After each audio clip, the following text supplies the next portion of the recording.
ওই ঘরটা এখনো খালি নেই। তুই বলছিলি না তোদের পুরনো বাড়িতে কিছু একটা অদ্ভুত ঘটনা ঘটেছিল? হ্যাঁ, আসলে আমি এতদিন কাউকে বলিনি, কারণ আমি নিজেই বিশ্বাস করতে পারিনি প্রথমে। এখন বল, কি হয়েছিল? ঘটনাটা 2021 সালের শীতকালে।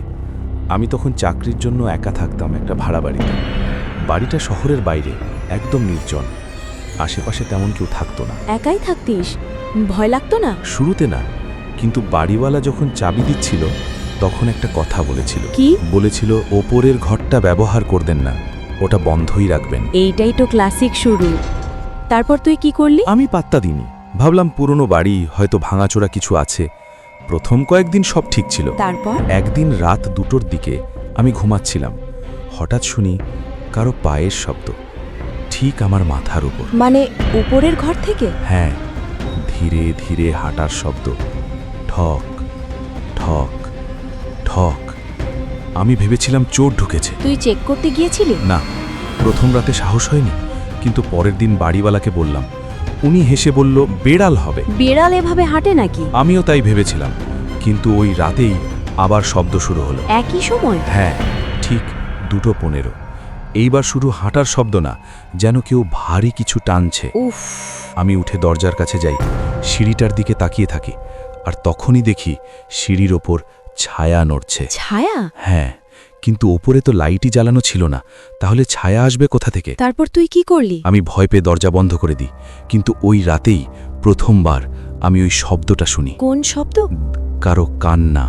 উপরে থেকে? হ্যাঁ, একটা মেয়ের কান্না, খুব আস্তে, বাঁচাও, আমাকে বের করো। না না, এটা খুব বেশি হয়ে যাচ্ছে। আমি ঠিক করি পরদিন আমি ওপরের ঘরটা খুলব। পরদিন। তুই সত্যি উঠেছিলি ওপরে? হ্যাঁ, দিনের বেলা সাহস করে দরজাটা খুললাম। ভিতরে কি ছিল? ঘরটা একদম খালি, ধুলো জমে আছে, জানালা বন্ধ। কিন্তু একটা জিনিস চোখে পড়ল। কি?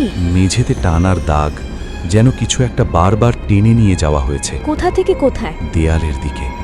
আর দেয়ালের এক কোণায় রক্তের মতো দাগ শুকিয়ে আছে। তুই তখনই পালাসনি কেন? আমি তখনও ভাবছিলাম হয়তো পুরনো কিছু, কিন্তু আসল ভয়টা ওই রাতেই শুরু হয়।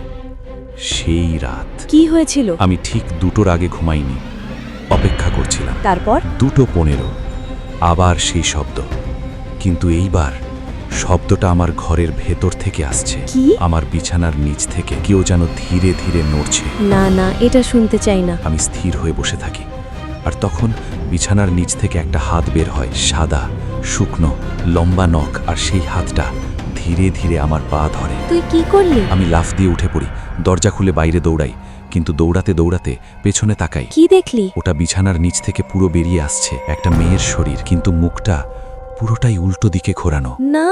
আমি তখনও বলছে, আমাকে ওপরে রেখে চলে যাচ্ছ কেন? শেষ অংশ। তারপর তুই ওই বাড়ি ছেড়ে দিয়েছিলি, তাই তো? হ্যাঁ, ওই রাতেই আর কখনো ফিরে যাইনি। তারপর কিছু জানতে পারলি? হ্যাঁ, পরে লোকাল লোকদের থেকে শুনি ওই বাড়ির ওপরের ঘরে একটা মেয়েকে আটকে রেখে অনেক দিন ধরে নির্যাতন করা হয়েছিল। শেষে সে সেখানেই মারা যায়।